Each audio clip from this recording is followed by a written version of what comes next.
सवाल लेते हैं ब्लू डार्ट के बारे में, और ये सवाल पूछा है राजेश जी ने। ब्लू डार्ट की खरीदारी है 4200 पे। ब्लू डार्ट अभी वैसे सेफ तो नहीं लग रहा मुझे, क्योंकि ब्लू डार्ट में क्या हुआ है,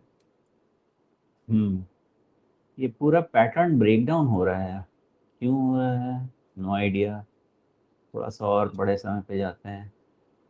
देखिए ब्लू डार्ट में अगर ये पैटर्न गया ना 5500 वाला, तो वहां से आप मिनिमम 20% करेक्शन लगाइए। तो 5500 माइनस 20%, यानी 4500 के तरफ। तो ब्लू डार्ट एबिलिटी तो रखता है कि ये पैटर्न ब्रेकडाउन होने के बाद आपका 4500 के तरफ भी करेक्टिव पैटर्न को दिखाए। अगर मार्केट टेलविंड नहीं मिलेगा तो क्या कर रहा है ब्लू डार्ट, आप देखिए बहुत अच्छा है। आप इसको एक काम करिए, हाँ हाँ ये बहुत सुंदर है। देखिए ब्लू डार्ट एक डबल टॉप का आपका पूरा पैटर्न बना के जा रहा है, और डबल टॉप में फिर जो मिड पॉइंट होना चाहिए था 5500 के पास, वो भी तोड़ के जा रहा है। यानी अपने सारे बिहेवियर में ये खराबी बता रहा है। तो ये 4500 के पहले मैं इवेल्युएट तो नहीं कर पाऊंगा, बिकॉज फिर तो थियरी से जाना पड़ेगा हमको। तो 5.5 के नीचे 20% की डाउन साइड बनती थी। अब इसके वैल्यूएशन को मैं क्विकली जरा देख लूँ। Blue dart 42 times 115 growth growth. Okay, मुझे पता नहीं महंगा दिख रहा है ब्लू डार्ट इस ग्रोथ पे। तो अगर हम इसको ठीक है, ये अगर हम 12.8 लेते हैं, सॉरी ये हमारा, ओके 19। राजीव जी इसमें 4500 के पास मुझे लगता है जितने इसके वैल्यूएशन रिलेटेड इश्यूज हैं वो भी निकल जाने चाहिए करेक्शन में। तो इसकी वैल्यूएशन आप 4.5 के पास कीजिए, और तब तक आपको जून क्वार्टर का रिजल्ट भी होगा।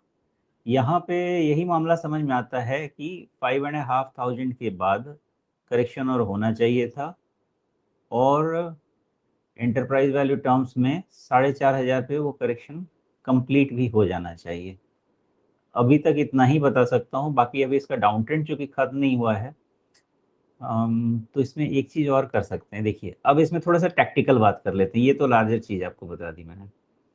एक एजम्पशन ये ले लेता हूँ मैं कि अब चूंकि डील छोड़ी, एमओयू हो गया, वॉर बंद हो गया, तो यहाँ से शायद हम मार्केट टेलविंड हर स्टॉक को मिलेगा। तो वो थियरी भी लगानी पड़ेगी। अगर वो हमको थियरी लगाना है ना ब्लू डार्ट में, देन 4600 ही बॉटम समझ लीजिए। 4400 के आसपास की बात कर रहा हूँ मैं। जो अभी बना है 46 के आसपास, वही आप, उतना ही बना है ना भाई, 46 47 का बॉटम समझ लीजिए। ये बॉटम जब तक है आप इस पे पॉजिटिव रहिए, बिकॉज मार्केट टेलविंड काम कर सकता है, and most of the valuation led correction is already in the price. जी, तो फिलहाल अभी चूंकि ये ब्लू डार्ट में समझना क्या चाह रहे थे, 4200 पे इन्होंने खरीदा हुआ है। तो सारी उठापटक देखने के बाद भी ये थोड़ा सा फायदे में है, और 4200 अभी तो आया नहीं है। तो इसका मतलब है ये काफी लंबा, मतलब इन्होंने हर तरह का भाव देखा हुआ है, शांति से बैठे रहे इतने सारे उठापटक के बाद भी। तो फिर जब 4200 की खरीद है और सारा इन्होंने उठापटक सब झेल लिया है, तो उसके बाद फिर आराम से अभी बैठे रहें। देखिए 4200 नहीं, मुझे वैल्यूएशन मेरा 4200 पे बैठ नहीं रहा फॉर सम रीजन। अगर 4200 गया तो फिर प्रॉब्लम है। नहीं नहीं, 4200 पे वो इन्होंने मेरी रीजन, खरीदा हुआ है तो, और हाँ वो, वहां से इन्होंने 9000 के ऊपर के भाव भी देखे, वापस 4600 भी देख लिया। तो इतनी उठापटक झेलने के बाद फिर मतलब इनको कोई बोलेगा भी तो ये निकलेंगे थोड़े ही। नहीं तो मैं एक इसमें थोड़ा सा तब तक के लिए रिट्रेस करा रहा था इसको। 4800 पे 62% रिट्रेस होता है, थोड़े जी डिविएशंस तो होते हैं।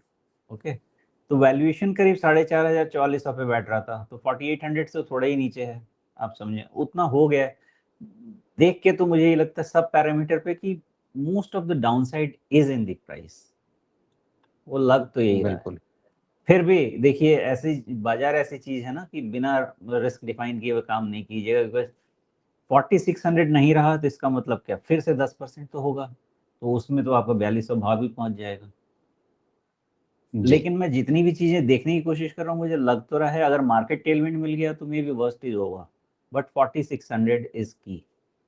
ठीक है, तो सारे विश्लेषण का निचोड़ ये है कि वर्स्ट इज ओवर ऐसा आज की तारीख में दिख रहा है, और वो धारणा जो है तब तक टिकी रहेगी जब तक ये वापस फिर 4600 के आसपास, जो अभी इसने ताजा बॉटम बनाया है 4628 का, इसके नीचे न जाए, तब तक वर्स्ट इज ओवर का एक व्यू लेकर के आप चल सकते हैं इसके अंदर।